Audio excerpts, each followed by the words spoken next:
Paul Mendoza, Dr. Speed Selling, also known as the Raging Verbalist. This is the Raging Verbalist number 38. And with me, as always, is the lovely Sandra. Hello, Sandra. How you doing? I am good. How about you? I'm doing well, doing well. Last week we did Wonderful. not have Sandra because it was a rather personal thing I did, but I'm glad she's back today, and we're just excited. This is going to be an interesting one. It's been billed as a brawl, and hopefully, not between us, but no, it's been billed as a brawl. And we're going to go through some things which I think are very timely for today and all that. Now, for those of you who this is the first time you've discovered this, the Raging Verbalist happens every Friday, technology willing, at 8 a.m. Pacific time. That's daylight and regular. And hopefully you learn some things. It's really focused primarily on business and how the world is all put together and what is going on in that world, and aims at the things that I do. Obviously, I have a lot to do in the business world, and that's where I'm coming from. So that's what the Raging Verbalist is all about. All right. So today we're going to be talking about the new normal versus the new reality. And the reason for it is that, frankly, here's the editorial comment right up front. I am sick and tired of meeting people, talking to people, running into people, masks on, social distancing. But really, everybody's talking about this new normal. Oh my goodness, we're going to have the new normal. Everything's going to be great with the new normal. And all I'm going to tell you is that this sounds like just a way to make it easier for people to sleep at night and not really worry about it. Because what I really believe is that we have a new reality, which is where we're at. So that's what we're going to be talking about today. And that's where we're going to go at this thing at. Now, Sandra essentially provides the voice of all of you out there and asks questions and brings things up. By the way, if you're not a member of the Facebook group, Position to Win, which is based upon the book, Most Businesses Fail in the First 5 Minutes. Just takes them 3 to 5 years to realize it. Position to Win. Get it? Also, we have a YouTube channel called The Raging Verbalist. So you can submit questions through the Facebook group and get those to us. Sandra will read them, and then she'll say, oh, John, look at this or check that out. So this basically comes about because I really am just, I am done listening to people talking about the new normal, but we're going to talk about it today and talk about it in juxtaposition. Big fancy word. I do have a word a day calendar. Juxtaposition between the new normal and the new reality. All right. So Sandra, what is the first question? So, what is the new normal?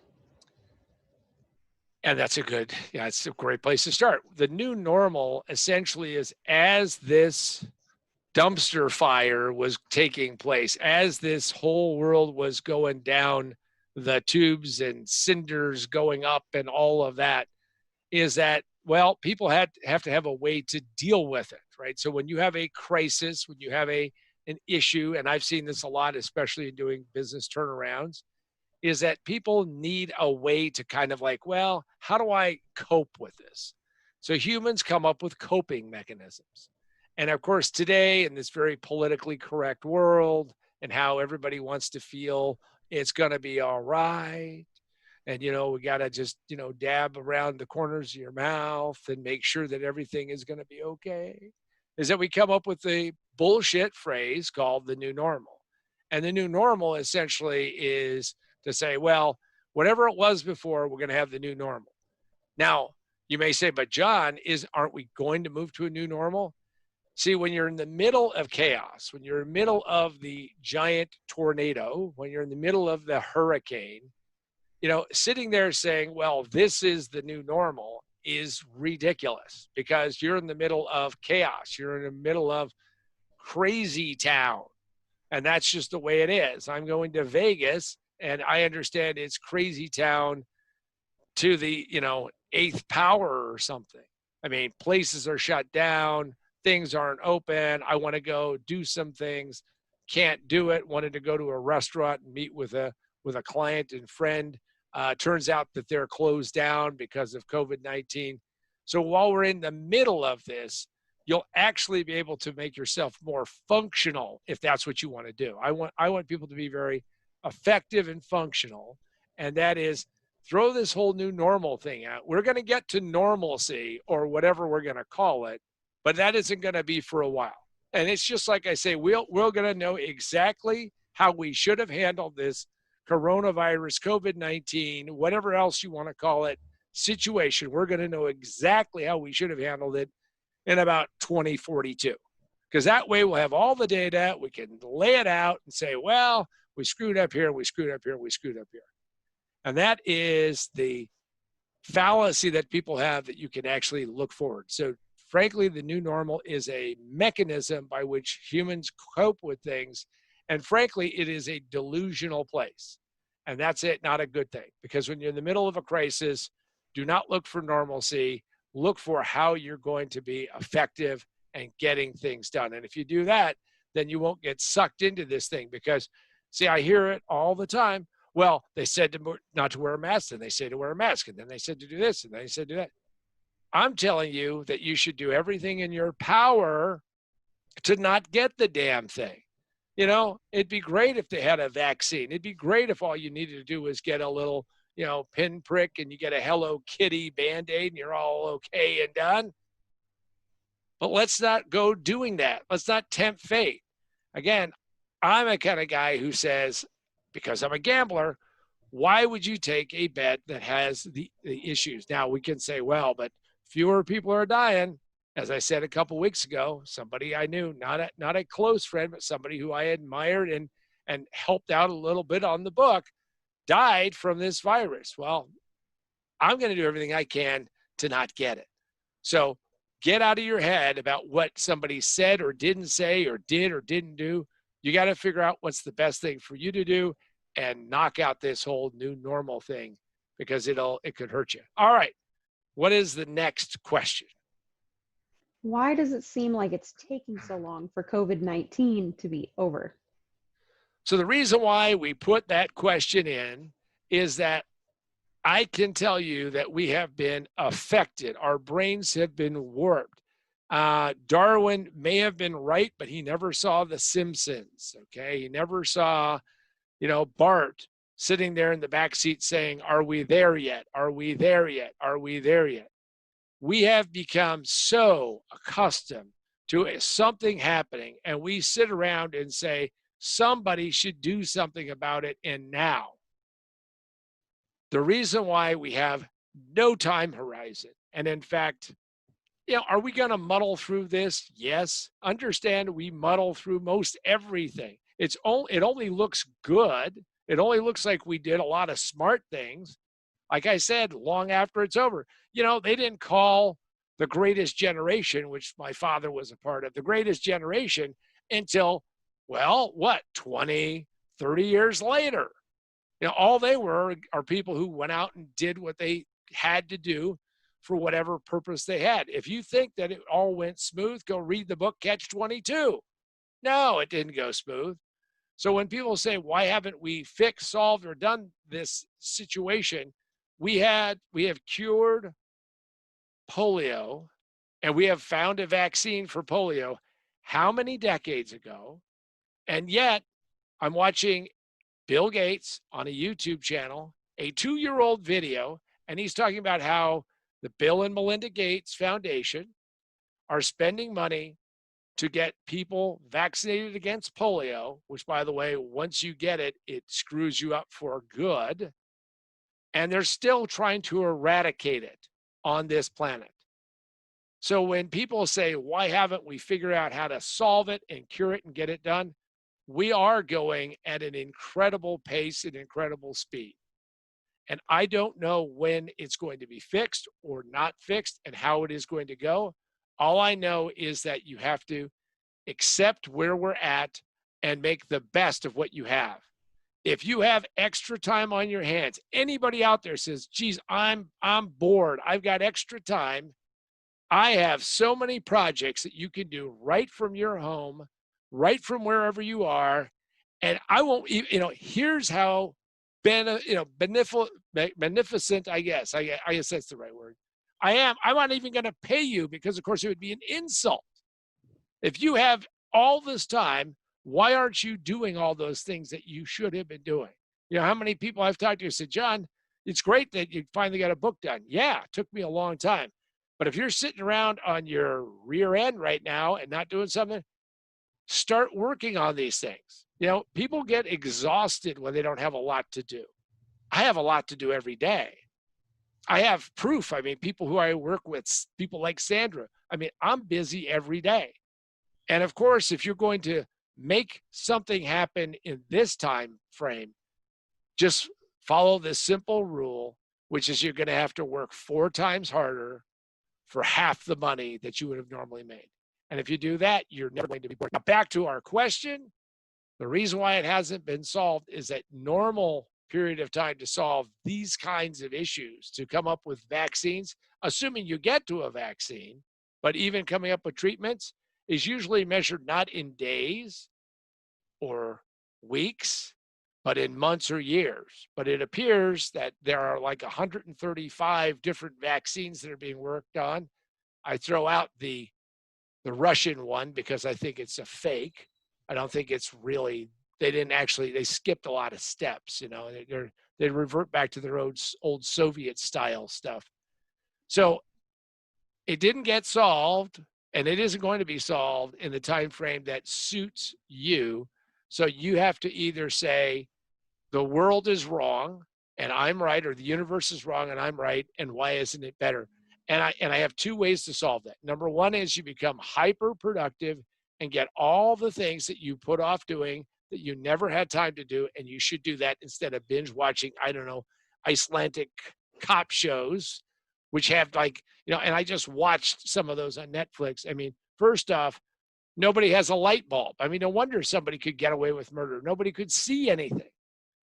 Or you can do that, or you can be very productive, or you can go outside, stand in your front yard wearing the least amount of clothing that's legally possible, raise your hands to the heaven and scream, no, no, universe is bad, solve this, I'm upset. Now, frankly, if you go out there and you do the second one, I'm not responsible. Sandra's not responsible. If they, in fact, come and take you and give you a comfortable place somewhere and give you some good drugs, well, we'll be thinking about you.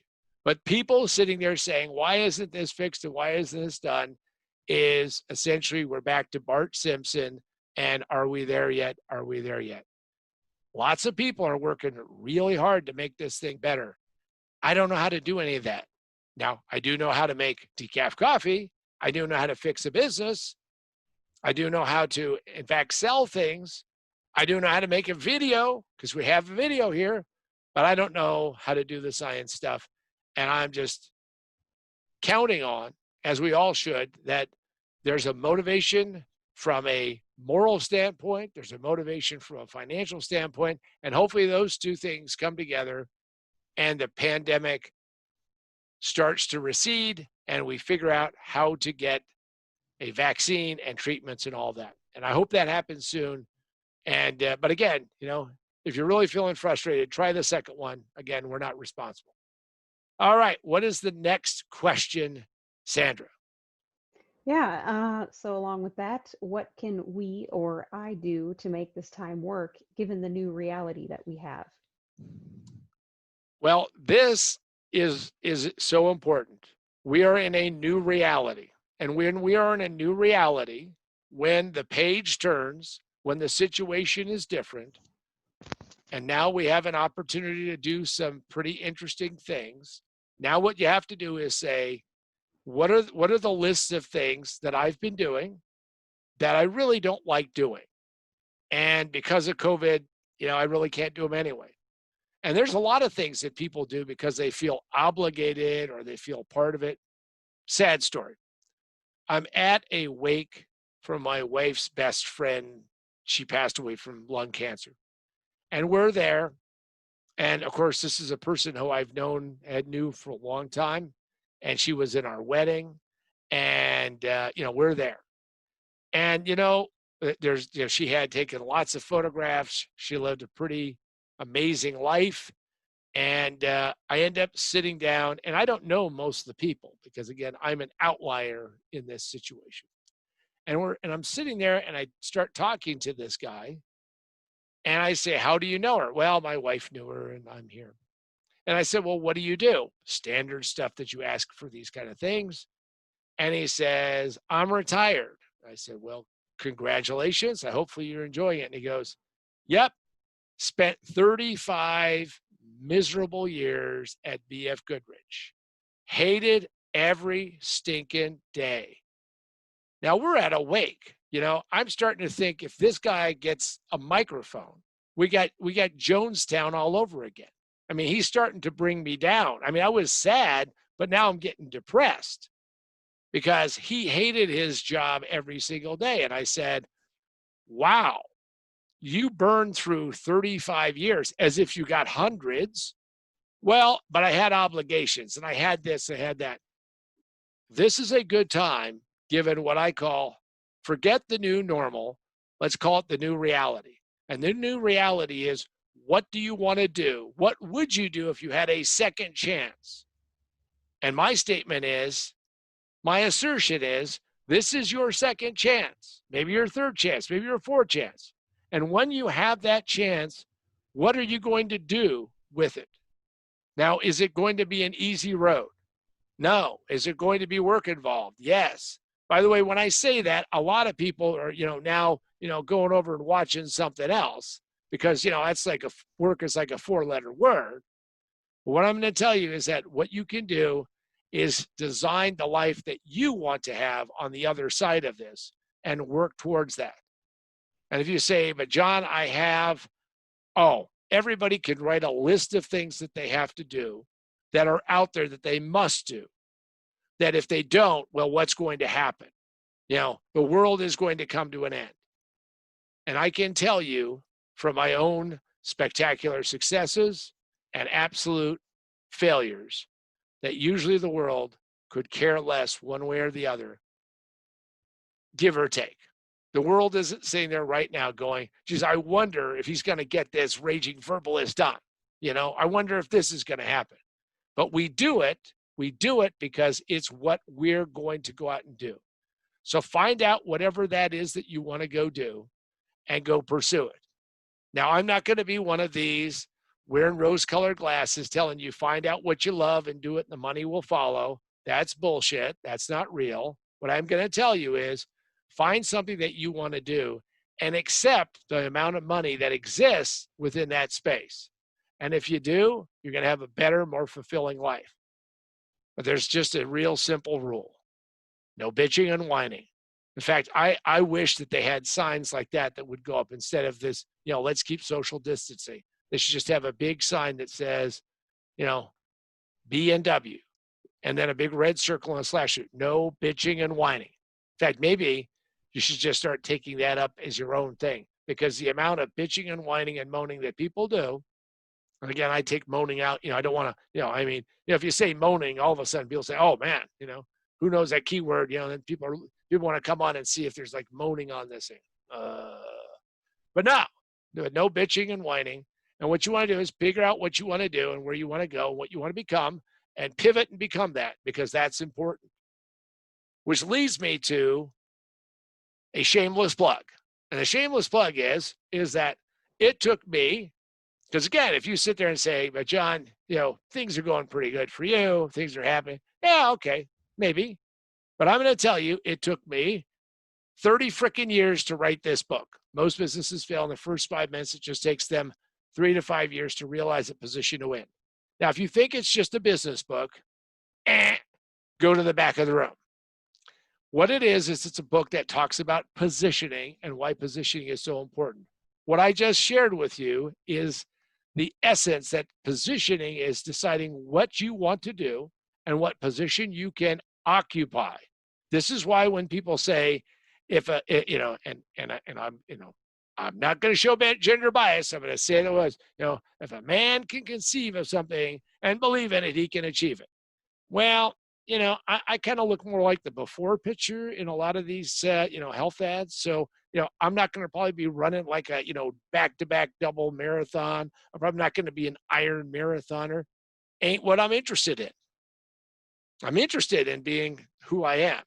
So what I'm going to tell you is Don't write crazy stuff, but do figure out where you're good at, and then position yourself and pivot to what you want to do. And if you do, then what you'll discover is that you're doing the best things that you can do for you, and life becomes much better, much more interesting than the average person ends up having. And that's a sad part of it. So go check it out. Go to positiontowinbook.com, positiontowinbook.com. You can get a copy of the book there. You can also get a copy of the book at Amazon, Barnes & Noble, Books A Million. You can get an ebook on Amazon Kindle, Barnes & Noble Nook, Apple Books. But go check it out. If you buy it from my website, positiontowinbook.com, you can get it autographed, say what kind of kooky thing you may want to say. Maybe I'll even put it in the book. And you can also find the other things that I do, including what I think is the most interesting opportunity that's ever happened in my career, which is the amazing turnarounds that are going to take place. Well, there are going to be a lot of things that don't get turned around, but I'm going to do everything I can to turn businesses around. So you can go check out turnaroundengine.com. That's another website, turnaroundengine.com. So those are some things that you might look at, but I'm going to tell you right now, whatever you do, decide the path that you want to go on and go on it. All right, Sandra, what is our next question coming out of break? All right. Does the new reality make you an optimist or a pessimist about the future? So this is a question that I get, which is, John, with the amount of carnage going on, with the amount of bankruptcies, personal, business, people can't make their bills, people can't do this, the world has stopped, we're flying off into space, and there's a lot of pessimism. And there's just a very simple statement that people have said forever, which is you buy low and sell high. Well, when you buy low, you're buying when there is lots of pessimism. I actually am very optimistic right now because I believe that with the way the world is set up today, the amount of businesses that are going through chaos and turmoil and just struggling to maintain this. There was an article in, I believe, the Washington Post that says that nobody's even keeping track of all the small businesses that are failing. And all I can tell you is that there is an opportunity to go out there and find businesses and find situations and help them out. So I put myself in the category of being an optimist. I think that we will make it through this, and I want to make it through as healthy as I possibly can. I want every one of you to be as healthy as you possibly can. And all I can say is that the difference between being an optimist and a pessimist is I think optimists may be deluding themselves as to how well things are going and having a good time about it. But pessimists are usually, well, they're nowhere near as much fun to be around. I actually cull them from the herd. So hanging out with Sandra, I'm learning barnyard or farming and ranching talk. But you cull them from the herd, and you get rid of the pessimists. You get rid of those people who are just gonna, as the very, and I don't know if this is a folksy thing or not, but all I can say is stay away from people who are pissing on your cornflakes because it just doesn't taste good. Just keep away from them. I'm an optimist. I will hopefully be an optimist to the very end. I'm not Pollyanna. I do believe in reality, but what I can tell you is that the mistake that people make is that pessimists miss opportunities while optimists take chances and sane chances to do the best they can do. All right. What is our next question, Sandra? Is there anyone who can really tell us what's going to happen given the current situation? So I watch lots of different media. I read lots of things. I have friends who are very scientifically oriented who keep me up to date. They scrape, science studies and all of that. And I believe that there really isn't somebody who actually knows what's going to happen. What you can know is the trend. A massive amount of effort collectively, globally, has been put at trying to solve this problem. Now, I'm focused only on COVID-19. The other stuff, all the other destruction that's going on, that's a political issue and a political battle which has a whole different context to it. And those are people, by the way, who are taking advantage of this current COVID-19. But frankly, let's focus on the whole COVID-19 situation. I don't believe there's anybody who knows absolutely positively how this is going to eventually shake out. And I don't know how this is going to be done in just a couple of years. It's probably going to be a virus that we're going to be fighting for a significant period of time. But what's going to happen is that we're going to get an upper hand on it sometime over the next, hopefully, 6 months, 12 months, 24 months. But in the meantime, what are you going to do? See, I talk to people, sadly, who are doing nothing. I'm doing something, do something. So I don't know if there's really any person who knows what's going to happen in the future. There's a lot of pundits who like to say that. There's a lot of second guessers who want to look back. And it just reminds me of watching people in Vegas watching somebody else play. See, if you're not at the table, what you have is you have opinions, and those everybody's entitled to their opinion. But the saying simply goes that everybody's opinion is worth nothing unless it's backed up by money. So if you're not sitting at the table and playing with real money, then what you're doing is you're just kidding yourself because you're saying, oh, wait a second. No, yeah, I got it. So I'm telling you right now, make sure that you truly understand that no one really knows exactly, but the momentum and trend is towards working towards this. And because of that, I'm going to follow that trend. But in spite of that, I'm not waiting for something because the only thing we can do is move forward and be in a perpetual state of becoming something better than we were. All right. I look at the clock. We have time for, I think, one more question. What do we have? All right. What is the path forward given a new reality that you're talking about? So whenever we look down the road, whenever we are standing there and we're faced with all kinds of very difficult decisions, and in my life, I have been faced with these kinds of decisions. I've had to go in different directions. And what I always come to the conclusion to do is that the path forward has to be one where you are bold enough and courageous enough, in spite of just what has gone on around you, to blaze a trail and to become more successful. See, one just has to study history to see that some of the greatest fortunes, whether it was out of the depths of the Great Depression, whether it was the dot-com bust and boom, whether it was the Great Recession or whatever else we want to label it, out of all of those, spectacular gains have taken place always because of that. That chapter, that book hasn't been written. The question is, are you going to be the one who writes that chapter and in fact writes that book? Are you going to be that person who's going to do that? In my mind, the path forward can be a very positive one, can be a exciting one, and in fact can give you a sense of accomplishment.